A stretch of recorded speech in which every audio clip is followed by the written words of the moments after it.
Welcome, and welcome back to another coaching in session. My name is Michael Reardon, and I'm a mindset coach. And today we're going to be focusing on two of the next books I recommend in the series of books I recommend to people who are looking how to get more out of their life. So if you look at last week's video, we were talking about Rich Dad, Poor Dad by Robert Kiyosaki. And in that book, it talks to you about how you can get out of the rat race, how you can set up your life to be wealthy, and understand what is causing people to not be wealthy or not become wealthy. And that book is very key for not only attaining wealth, but for understanding how we are trained in schools. The school system wasn't built for us to be successful.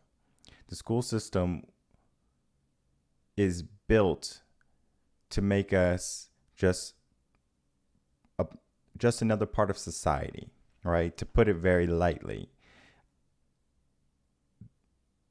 You might think that school system, they're doing great. And yes, the kids are learning, they're having fun, they're doing all the things that they need to do. But if you understood and if you research what it is the kids are learning and why it is they're learning that, you'll be shocked of how much standardized testing there are for them, for how much things that you would go into school and to learn, and you will never use it in your real life. Yet when you get into your real life and you're an adult, you're wondering why you never learned all these things that you need to be a functional adult in school. So why is that? Because the school system is just there for you to get an education, which is great. I definitely promote education, but it's not there to bring you to that next level. So how do we get to that next level? And the two books we're going to be talking about today are going to be focused on to that next level. And I was thinking in my head, I was like, what one book can I do today for this video series, right? For the video cast. And I said, there is not one book because it's a mixture of two books. And even though we didn't get into finding what it is you're supposed to do, understanding who you are is very important first. So we need to not only look at ourselves and our lives and our environment, but we need to see what we know and what we don't know. One of my cooperating teachers I studied with, great mentor, wonderful guy. On the first day of school, he was a high school teacher.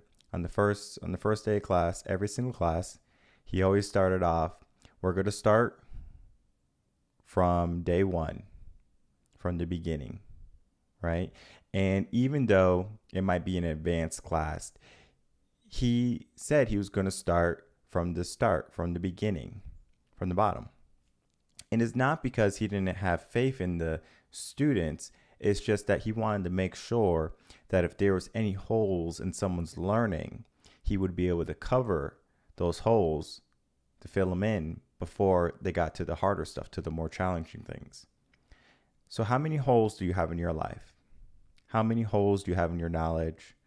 What is the gap that is separating you between your life right now and the successful life that's just right, just right over the hill, like over the hill, over the horizon?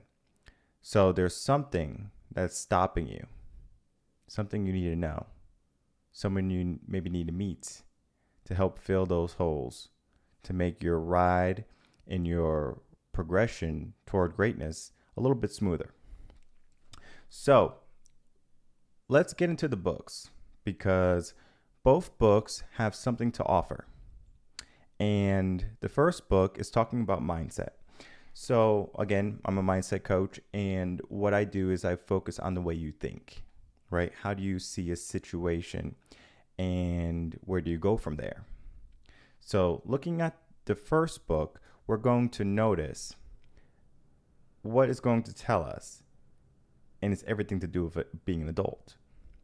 So let's just look at the screen really quick. And the book here is Mindset. I don't have the hard copy of the book because it didn't make my list of 30 books I need to own, but it's a very good book to start. So Mindset down here, I'm going to zoom in for everyone if you're having a hard time seeing. Mindset, the new psychology of success. So what does success mean, right? Success, we talked about, is going to be unique to you, right? You might be successful in a 1-bedroom cabin, maybe 350 square feet. Maybe you have a dog, pair of sneakers, a bicycle, three changes of clothes, warm socks, fireplace, an axe, right? Everything you might need, right?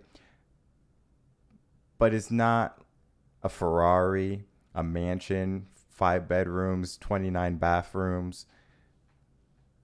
It's not that. So how do we determine our success? And in this book, Mindset, the Psychology of Success, they're talking about how can we get to our higher potential. And that's where you start, to be honest, because if you're going to say, I want to be successful, you need to start to understand how can you become better. Because if you can't become better, then you need not worry about success quite yet. Because if you become better, whether it be the way you think or what you do, you become successful, right? It's similar to the act of confidence. Confidence does not come first. It comes after doing the act. So you can do something over and over and again, and you will not be successful until a certain point, right? So if you are, let's say you're in real estate and you buy a home to be a rental property. Okay, great. You bought one home to be a realtor or just a landlord, and you have cash flow coming in. Are you successful on that one property? The answer is no. You're not successful quite yet. And you might have some type of success in that feeling, and maybe you only want to own one property. But we're talking about growth and cash flow. So if you're trying to increase your wealth, then one property is not going to be able to do it.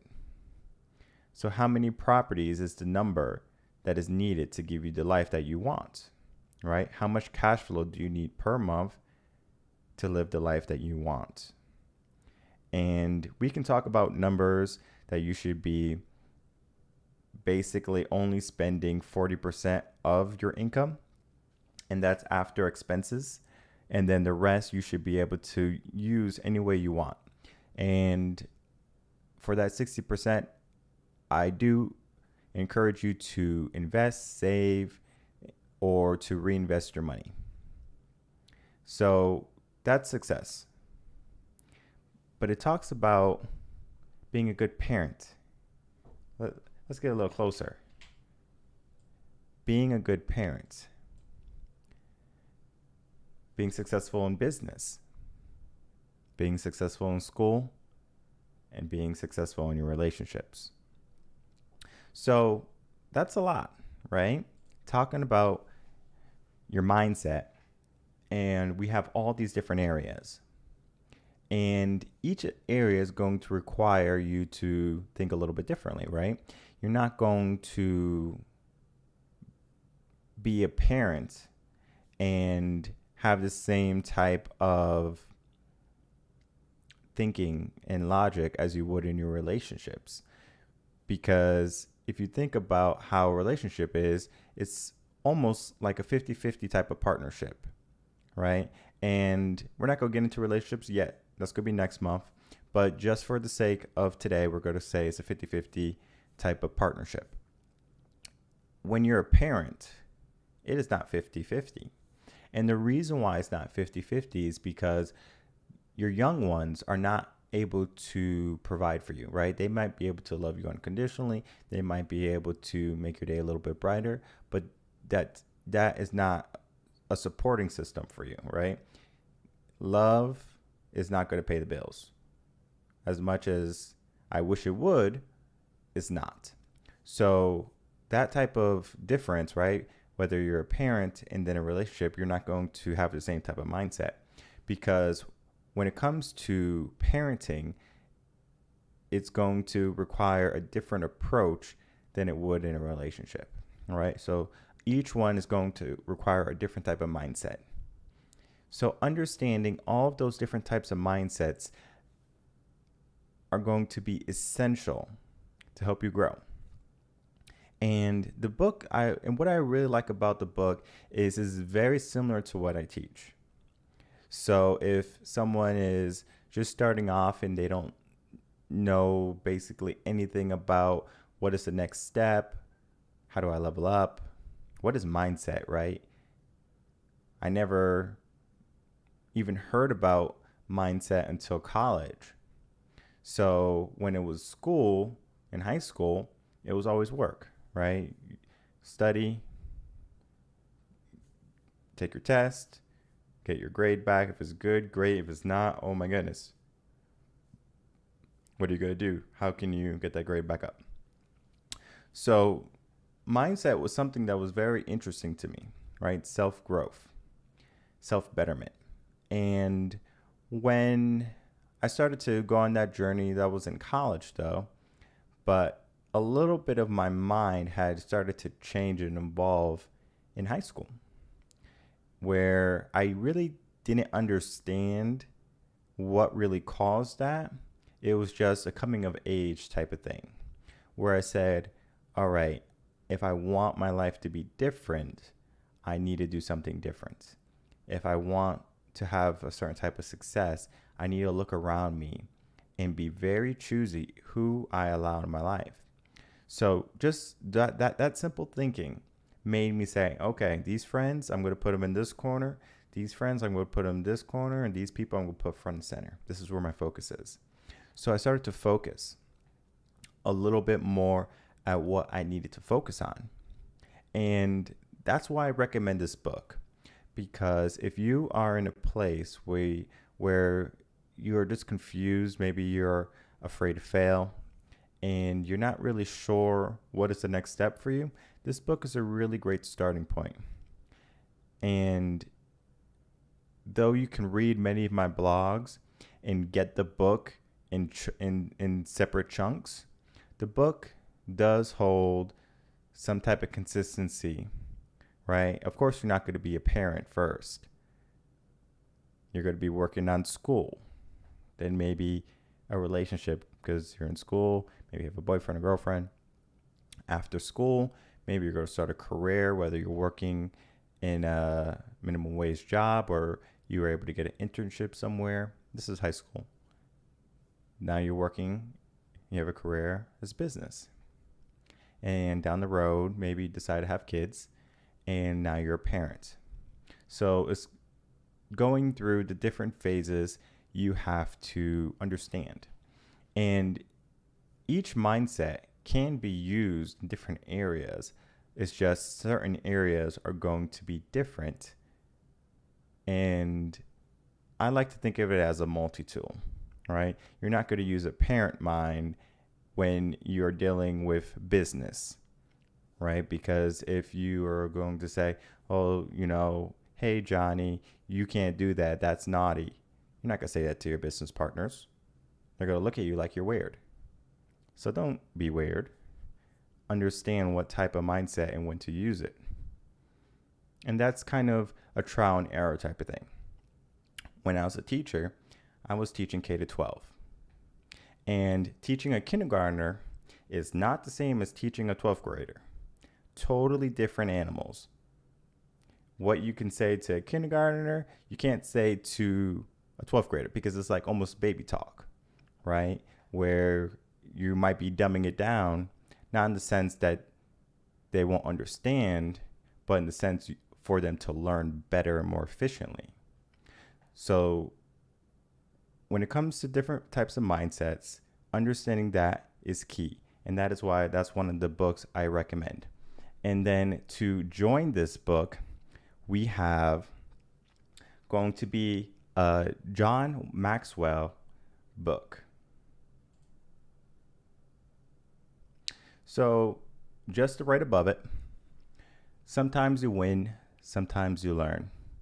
Life's greatest lessons are gained from our losses. From our losses, winning and losing. What does that mean?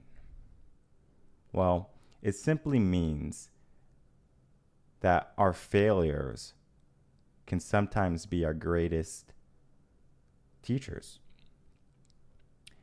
And a lot of people don't even want to fail. They say, oh, failure? I don't really want that in my life. So they don't even try. So they say to themselves, I'm not going to try because if I fail, I'm going to feel bad. And this is the next book I tell people to read. So these two books are kind of like you read one, then you read the other one. It doesn't matter which one you read first. I do recommend reading the mindset book first and then going into the John Maxwell, Sometimes You Win, Sometimes You Lose. That's the order I do recommend. And that's the order I tell high school students to start in. So now we have a list of books. We have Rich Dad, Poor Dad. Then we have our Mindset, The New Psychology of Success. And then we have Sometimes You Win and Sometimes You Learn. And just those three books are going to be the starting points, your foundation for the rest of your life. And these are the books I recommend to high schoolers.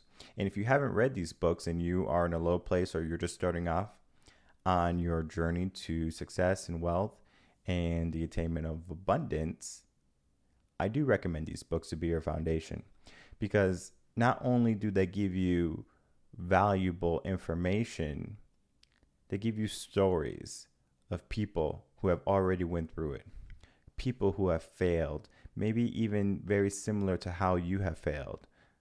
Maybe some of the stories might personify who you are right now. And that's fine. Because if you're on this journey, if you're on this road, that means you're trying to get better. And there's nothing wrong with trying to get better. Anyone who shames you for trying to be more and be better, it's most likely because they don't have it for themselves. You don't see haters hating who have everything. When's the last time you heard Jay-Z hating on the guy at Starbucks? He doesn't do that, right? Or let's say, Dwayne Johnson, The Rock, famous actor. You wouldn't see him go to McDonald's and hate on everyone for eating at McDonald's, telling everyone at McDonald's they're lazy and they're fat. You won't hear that. That's unheard of. It won't happen. And that's because when you're at a high level of success and when you're at the top, you cannot be concerned with what the small whispers of those people who have hate and are throwing ill will at you. It doesn't benefit you.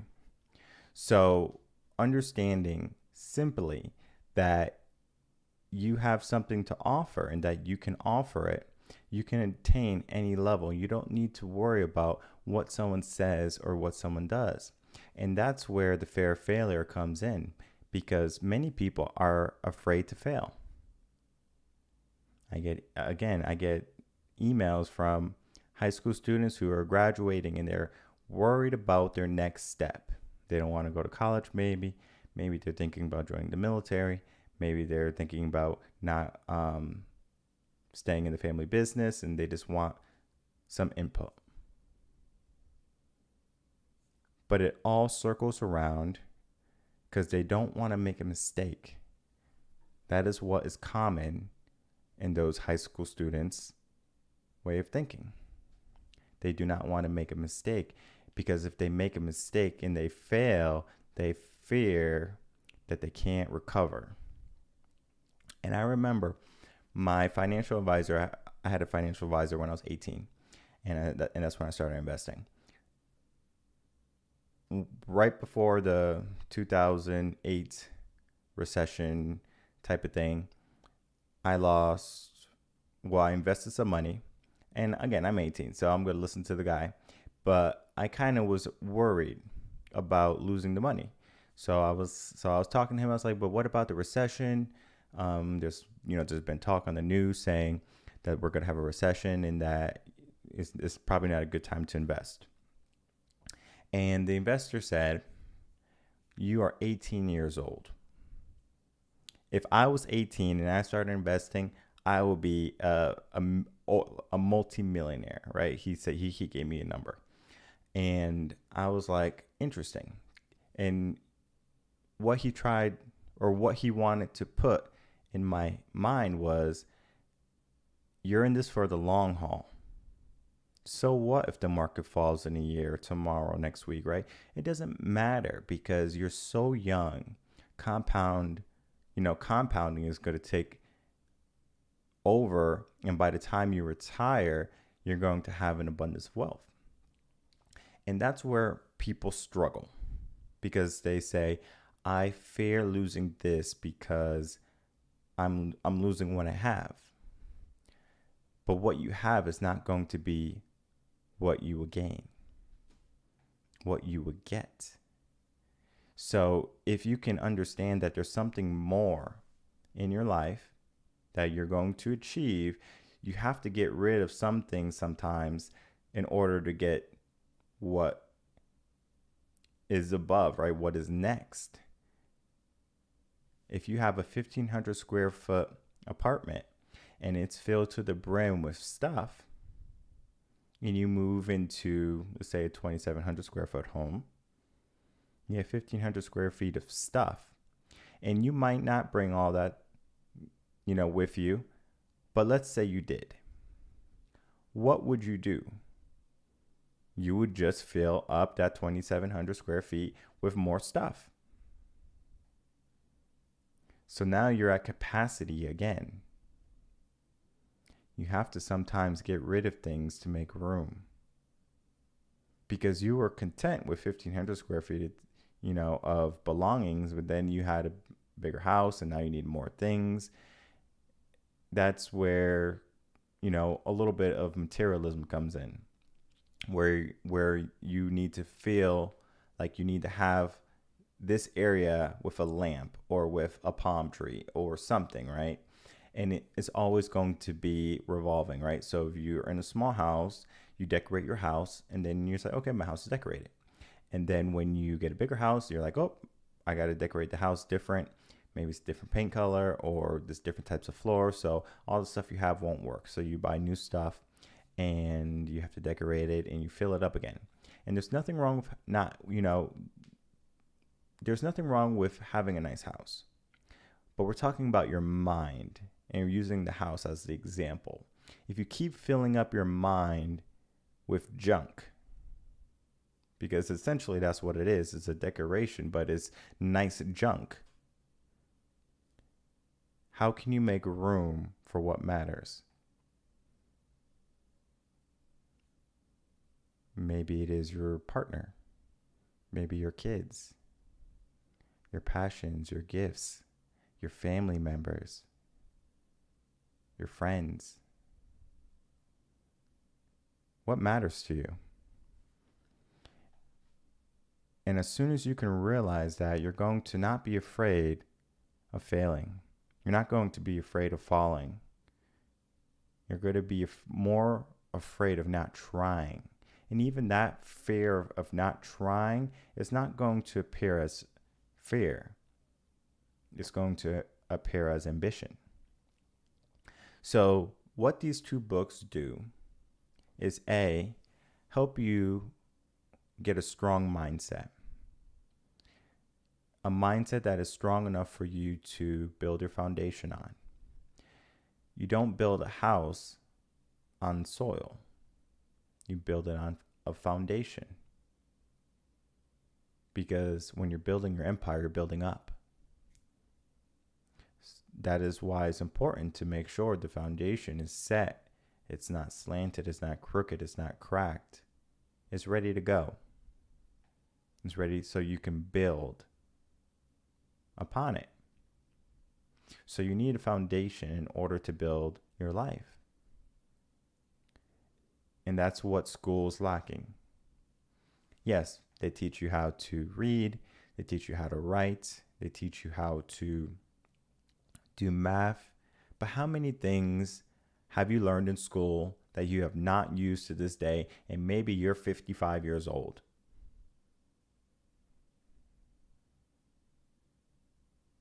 There's a lot of things. If you think back at algebra, trigonometry, maybe some types of biology. And it's nice to know those things, right? Especially if you want to try out for Who Wants to Be a Millionaire. It's good to know things. But the more but the majority of things you learned in school are the things politicians said, okay, this would be good, good for you to learn. That's why there's history. And I think they just started to make it mandatory for Black history or something similar to that. I would have to look a little bit more, so take that with a grain of salt. They're telling you what you need to know, right? These are people who are just directors. Maybe they are teachers for a few years. Maybe they're worried about the budget, because schools get more money the better the students do. So the top schools who have the highest performing students get more money. Why do you think we do standardized testing? Do you think it's to help our youth become smarter and better equipped for the world? No. It's to determine how much money the school should be allotted. And I'll never forget, we just implemented a new series of testing, and teachers are learning, students are learning how to do this test, right? I mean, it's on the computer mostly. I'll never forget, I went into a first grade class, and this is after they completed the test, and it was like a 3-hour test. And I just saw the looks on their faces, right? These are 7-year-olds. It looked like they just did a 9 to 5 with no lunch, with emergencies happening every single 30 minutes. Their hair was frayed. They were tired, bags under their eyes. It's first grade. And they're taking this type of test where they're so stressed. That cannot be healthy. It is not healthy. I saw it. And even though they're going to turn out well, right? Because it's not so much the school system that's going to push out what type of kids that are going to be coming into the world. It's more so the parents. And that's why I really enjoyed this first book, right? Mindset, the New Psychology of Success, because it also talks about parenting. It's not so much what you do when you're a parent, because your kids are going to do what they do. And they're going to learn from their friends, their peers, school. But they're also going to learn from just the home environment, right? What type of home environment have you set up for them? Is it positive? Is it negative? Is it one built on growth? Or is it dysfunctional? And there's nothing wrong with coming from a dysfunctional home, because you can change that.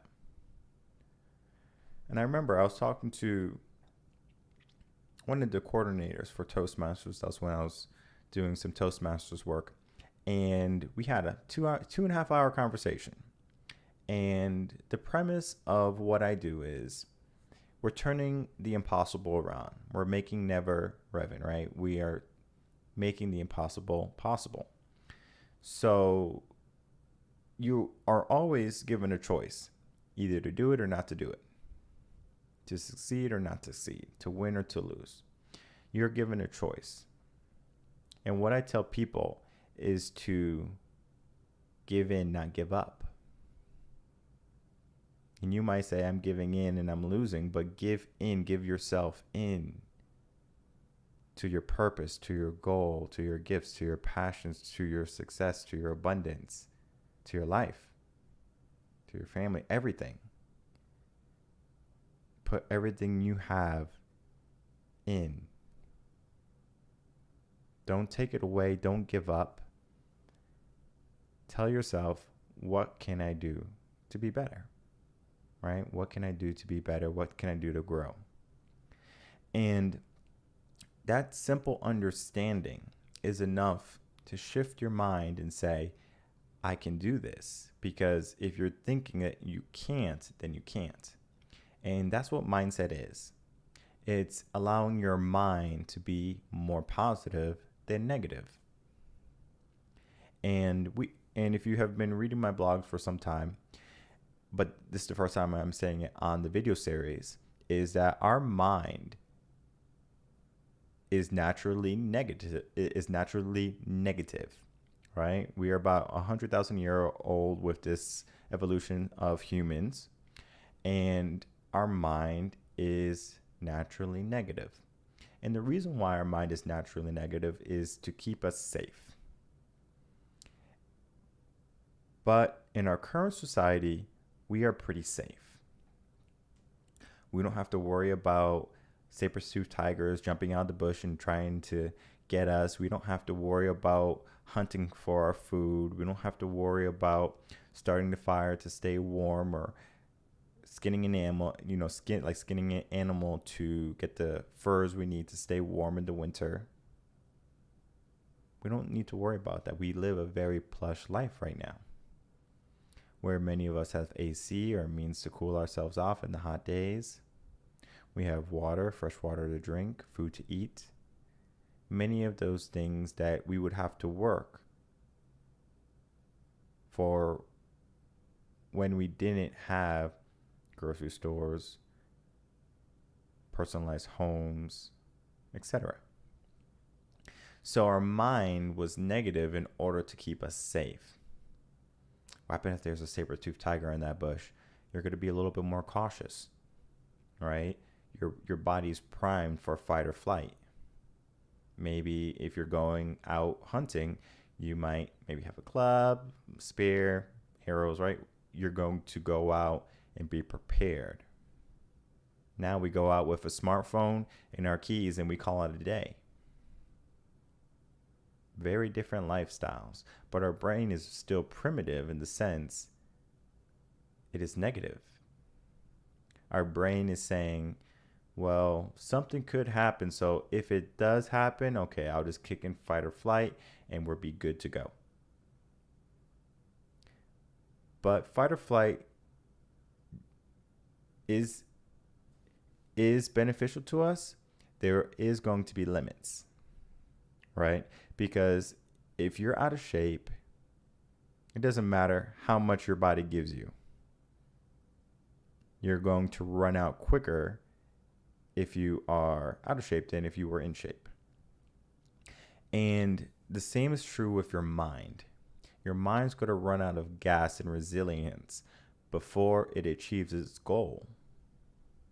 It's going to give up before it attains. And you hear this a lot in sales, because I was in sales too. You hear this a lot in sales, that people give up right before they succeed. Zig Ziglar, he's a motivational speaker. He was giving a speech one time, and he was talking about how he was in sales, and he had like a mentor he looked up to. And this mentor, one day after, just like a little meeting or a seminar, like a meeting brief, pulled him to the side, and he told Zig, such a waste. You're wasting your time. You have so much potential. And of course, he goes on and he talks about that a little bit more. How would you feel if someone pulled you to the side and said, such a waste. You have so much more potential?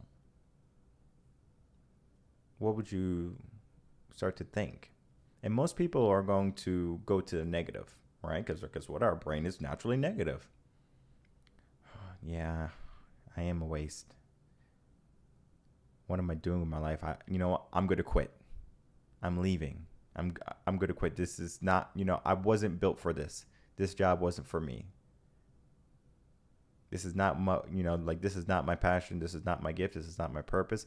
This is not what I was meant to do. Well, Zig doubled down because he didn't hear such waste. He heard you have so much more potential. So when you hear bad news, what is the first thing that comes in your mind? Do you hear the bad news and say, oh my God, that's such bad news? Or do you say, that's definitely bad news? Where's the bright side? Right? Someone was in a car accident. Are they alive? Not. Someone got in a car accident. They broke their arm. Right? You're focusing on two negatives. Where's the positive? And when he did that, he was able to be number 2 in sales the coming years. He went from being average to highly successful just because of the way he focused himself. He had all the skills he needed. And so do you. You have all the skills, and you might need a little bit of knowledge here and there in order for you to elevate yourself. However, many of the things you need, you have right now. And I can't tell you how many times people say, I'm going to do this when I do that, or I need to do this first in order to do that. And I have clients who say, I'm going to go to school and I'm going to do this, and I have to do this in order to do this. And I stop them. I say, wait, why do you have to do that in order to do that? Why can't you do that today? And they give me some excuse, and I tell them, no, thanks. That's not what I want to hear. If I'm working with you, we're going straight to the goal. And I make sure you're ready, of course. I'm not going to throw you off the cliff without a jetpack or a hang glider, something, all right? I'm going to make sure you are set to succeed, to fly. And if you're having a hard time not implementing things that are just going to slow you down, then that's where you need to find a mentor or a coach to kind of say, hey, I think you are going in the wrong direction. It is not even to say you're doing the wrong thing, your life is miserable, and you're going to be a failure. It's not that. It's simply saying, I think you can do something better. And this is how I think you can do it better. And you tell them and you show them and you offer it to them. And they decide if they want to take it, use that advice, or to continue down the road they're going. Fortunately for me, many of my clients, they always are going to be taking my advice and going down that road, right? Going down the road they need to go because they understand they need someone to push themselves.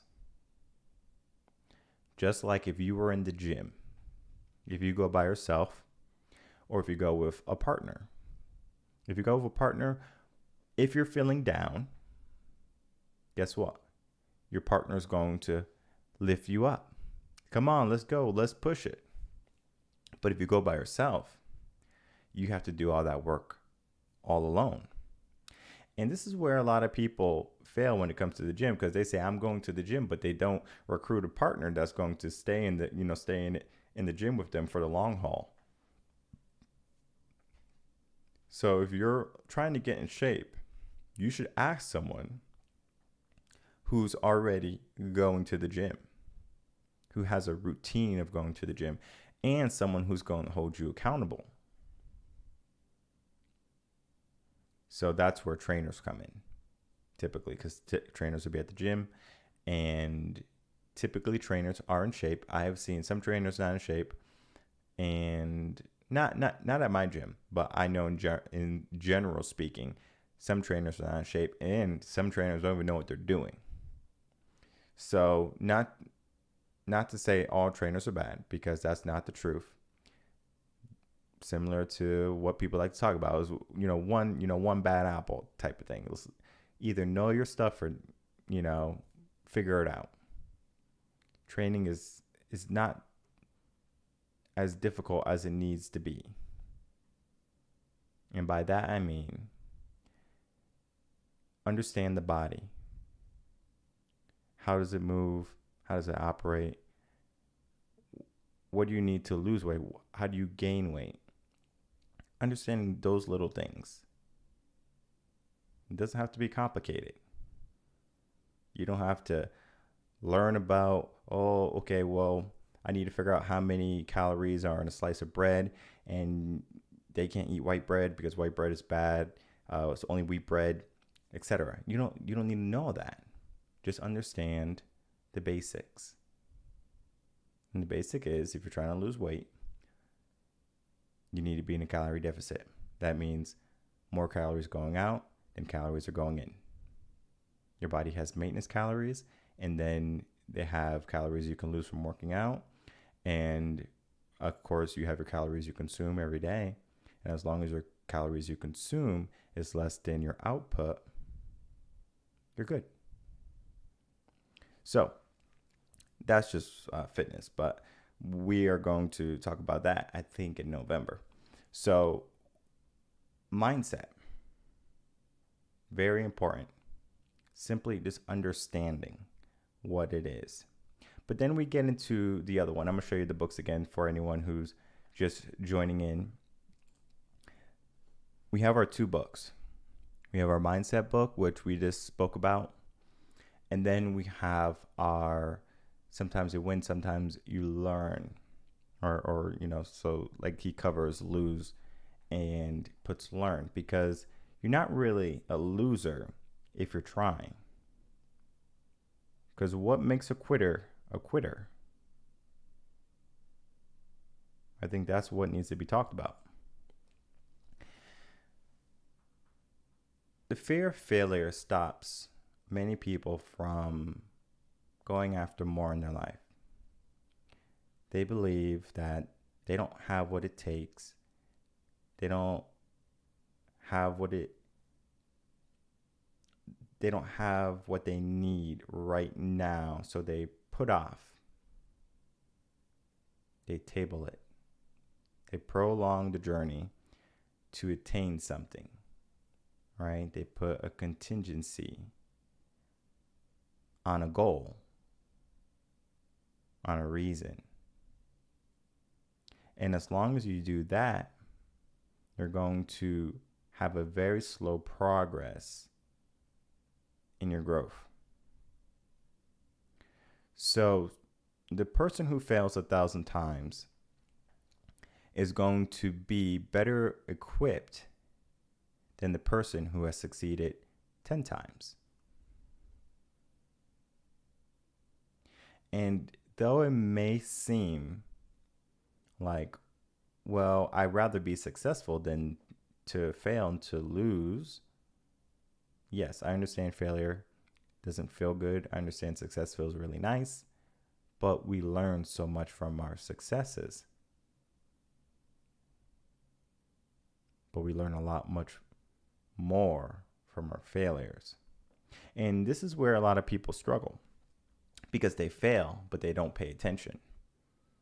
Because they don't want to analyze why they failed. They say, oop, I failed. How many times, this is for my high school, elementary school people type of mindset. How many times have you failed a test? You got the grade, you looked at it, it's an F, and you go, oh my God, let me put this away in my desk. And you put it away in your desk. And you don't look at it. You don't look at what you got wrong.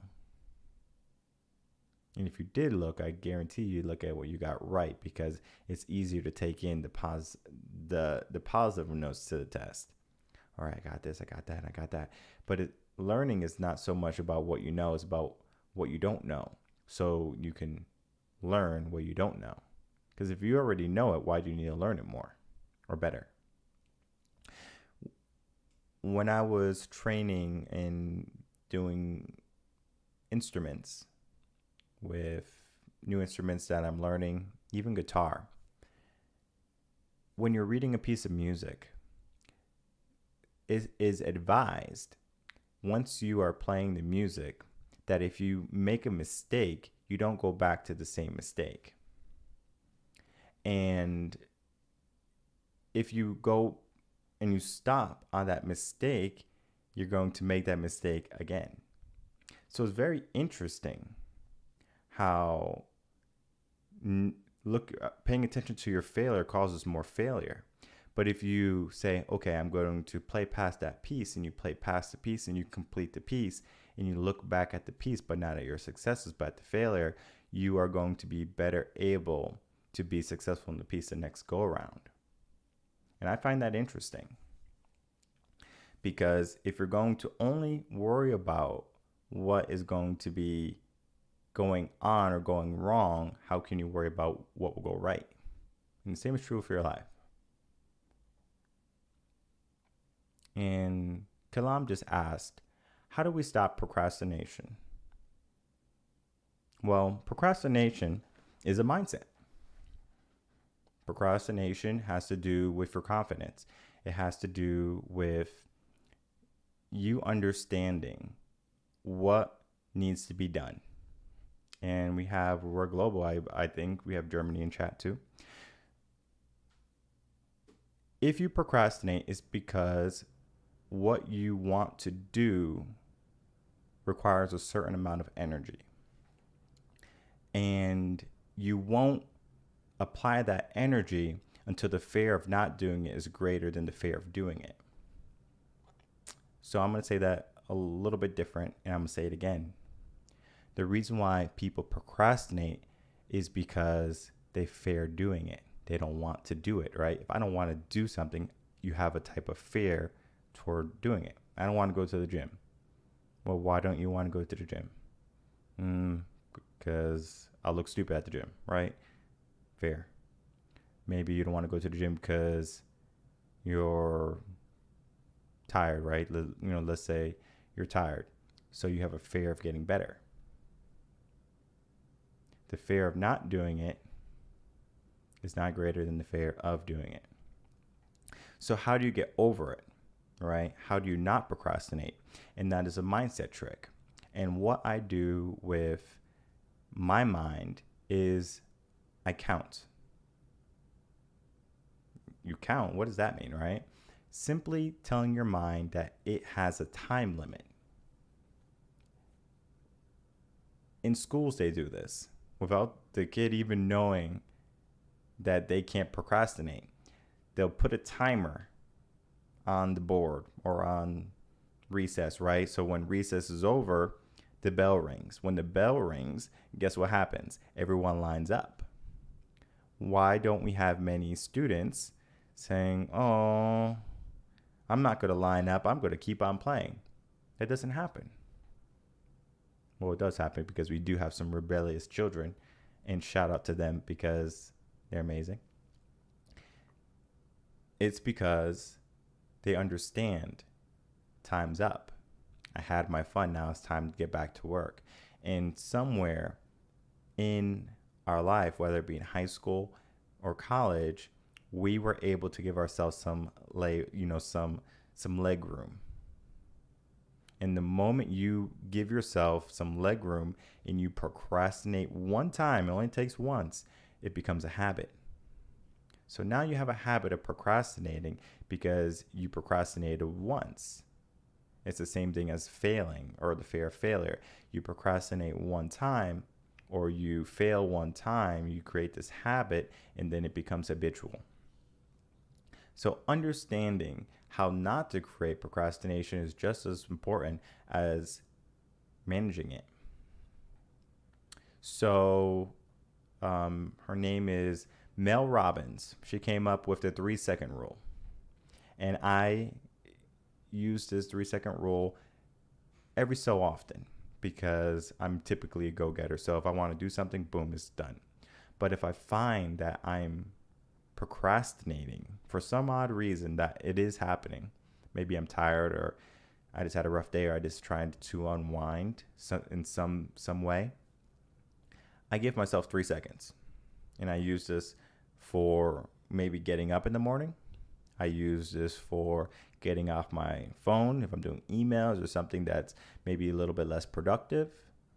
Or I do this when I need to talk to someone. All right. So I might be talking to CEO. If you're dating, this is where I would tell people, if you're going to approach someone, give yourself 3 seconds and count down 3, 2, 1. If you go on one, you start talking to that person or start taking the steps to that person, you have succeeded. But if you haven't, you reinforce your brain that you're not going to do it, and you shouldn't even think about it anymore. So if you're procrastinating for, let's say, your paper, right? Or if you're doing like some type of assignment and you procrastinate on it, give yourself 3 seconds. Say 3, 2, 1, and then to start doing the action, whether it's get your book bag, open up the book bag, pull out the book, get your pencil, your notepad, start the process when you hit to 1. And your brain is going to start to rewire itself. So when it hears 3, 2, 1, it's going to say, uh-oh, he means business. So I'm going to get to work. The brain wants to be lazy. Why do you think parents count down 3, 2, 1 and then punishment? Because it works. So just using 3, 2, 1 in anything that you want to accomplish, that maybe you're more timid or afraid, or you just really don't want to do it. 3, 2, 1, and you start the process. Because if you are confident in something, you would want to do that. And then the fun factor, if you enjoy it. For all my gentlemen, especially my younger gentlemen, if you're into video games, you'd rather play video games than do work. And there's nothing wrong with that. But when do you do work, right? Maybe you do have to go to work, make money. Maybe you have an assignment you have to do. Schedule it.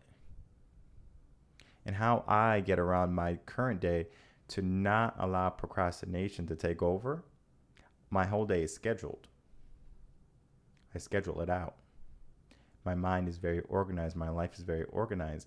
And it's not mundane, because I understand that this is a section, right? This is one moment. And after this moment, there's a new moment. And that moment could be whatever I want it to be. Just like I completed one video series, now this is the next video series. And after this video series, it might be another video series, or it might be a series of workshops around the country, around the nation. Who knows what's the next step? Because the next step is going to be whatever I want it to be, whatever I need it to be.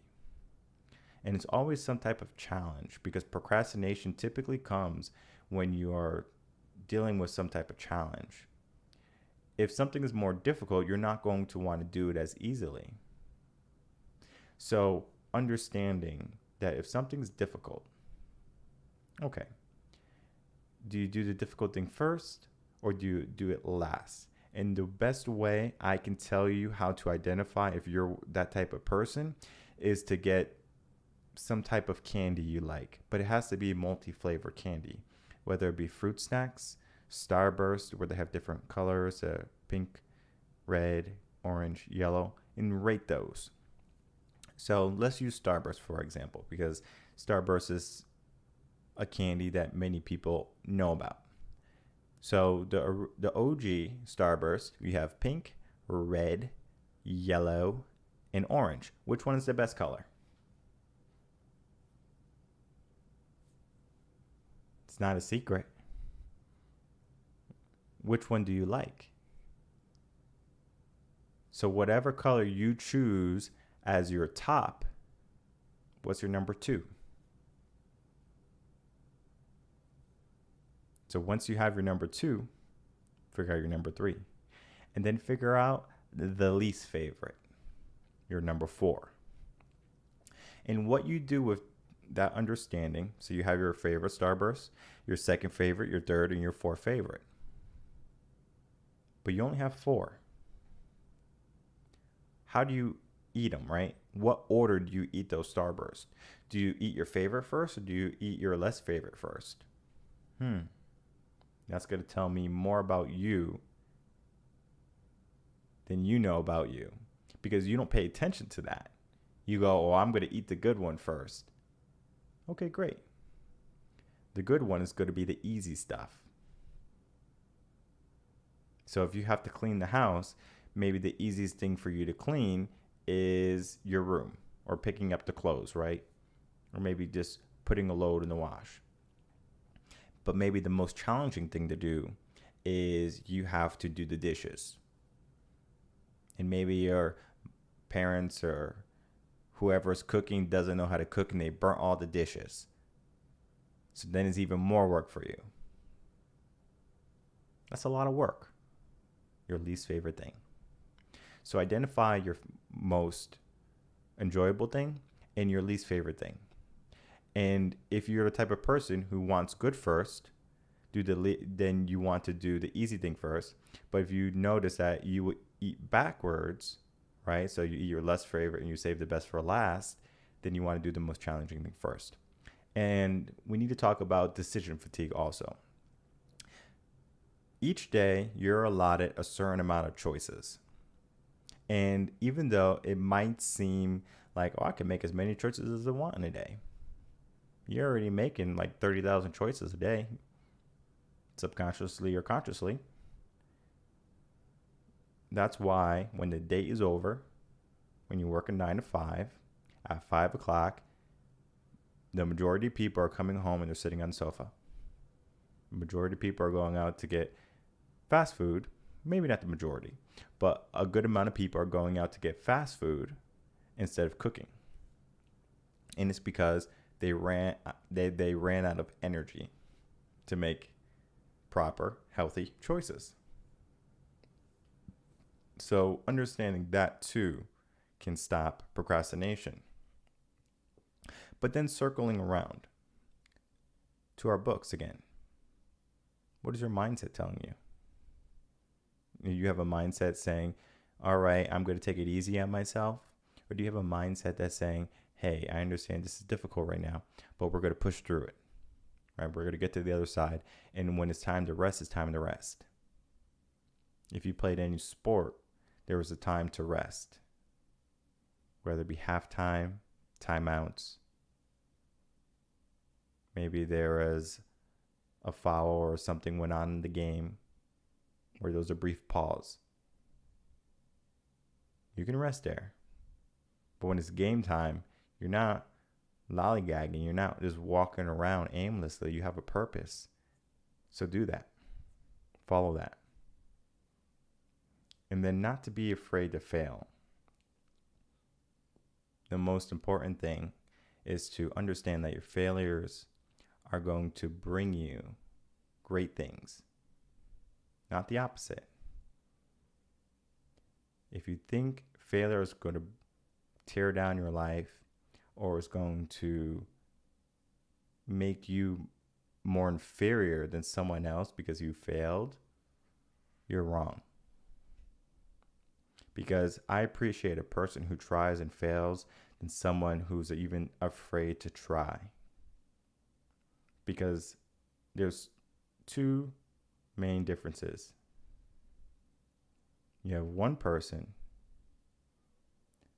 who's willing to look foolish, who's willing to feel bad for an hour. One person who's willing to succeed, even if the chance is slim. But then you have one person who protects themselves, stays stagnant, exactly where they are. But the most important part is that they will not have success because they didn't even try. You have to try in order to have success. And going back to the 2 books so you can see what those 2 books are. Mindset, the Psychology of Success, and John C. Maxwell's book, Sometimes You Win and Sometimes You Learn.